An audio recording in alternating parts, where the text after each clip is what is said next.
నమస్తే అండి. ఇప్పుడు మనం చూస్తున్నది విశాలాక్షి నగర్లో ఉన్న 2 BHK గ్రూప్ హౌస్ అండి. ఇంటి ముందున్న ఈ స్పేస్ అంతా కూడా మెట్ల కింద ఉన్న స్పేస్ అంతా కూడా మనం వాడుకోవచ్చు.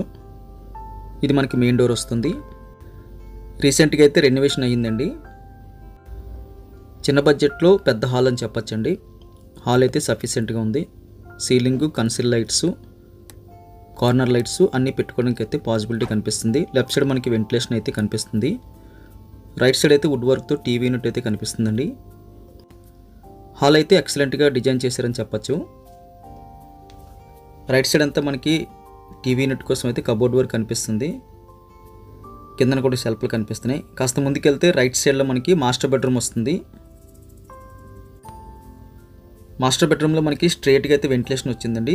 దాంతోపాటు లెఫ్ట్ సైడ్ కొన్ని షెల్ఫ్లు వచ్చాయి. రైట్ సైడ్ కూడా కంప్లీట్గా వాల్ అంతా కూడా షెల్ఫ్లు ఇచ్చారు. సీలింగ్ కూడా సింపుల్ అండ్ క్లాసిక్ డిజైన్ అయితే తీసుకున్నారు. 6x6 పడుతుందండి. కాకపోతే కాస్త కంజెస్టెడ్ అయిపోతుంది. 4x6 వేస్తే మాత్రం ఎక్సలెంట్గా అయితే స్పేస్ మిగులుతుంది. కబోర్డ్ వర్క్ క్వాలిటీ అయితే బాగుందండి. మనం యూజ్ చేసుకోవచ్చు. కంప్లీట్గా రిమూవ్ చేసేసి కొత్త వేసుకోదగ్గ పాతవి అయితే కాదు.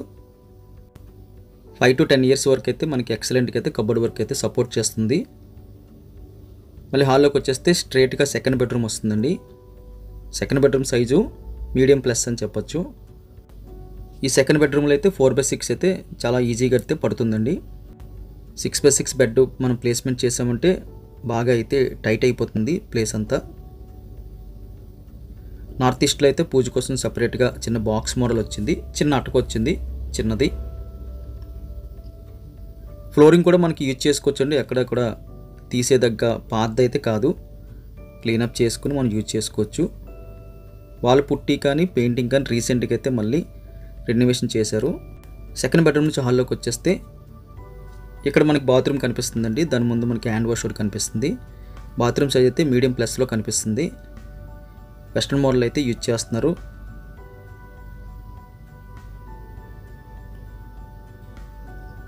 ఇది కిచెన్ వస్తుందండి. కిచెన్ అయితే స్మాల్ అని చెప్పొచ్చు. మధ్యలో స్పేస్ ఎక్కువ ఉన్నా సరే మనకి స్టవ్ బల్ అయితే ఎక్కువ పొడవలేదు కాబట్టి స్మాల్ అని చెప్పొచ్చు. చిన్న ఫ్యామిలీకి అయితే కిచెన్ సఫిషియెంట్గా సరిపోతుంది. ఈ హౌస్ అయితే మనకి గెస్ట్ హౌస్లో కూడా పనిచేస్తుందండి. ఎందుకంటే అటుపక్క బీచ్కి కూడా నియర్ బై వస్తుంది. కిచెన్లో కంప్లీట్గా అయితే పైన వుడ్ వర్క్ అయితే కనిపిస్తుందండి. అలాగే కొన్ని ఐటమ్స్ పెట్టుకోవడానికి ఇక్కడ కూడా కొంచెం కబోర్డ్ వర్క్లు అయితే కనిపిస్తుంది. జస్ట్ అలాగ చిన్న చిన్న ఐటమ్స్ పెట్టుకోవడానికి.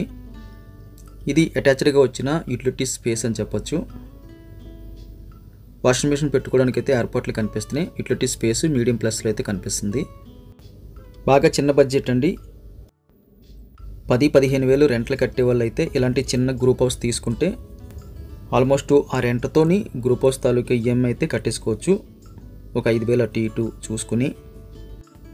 ఈ హౌస్ ప్రైస్ డీటెయిల్స్ అన్నీ కూడా తమ్మనీళ్ళలోని అదేవిధంగా కింద మోర్ అనే ఆప్షన్లో అయితే డిస్ప్లే చేస్తున్నామండి. దయచేసి గమనించండి.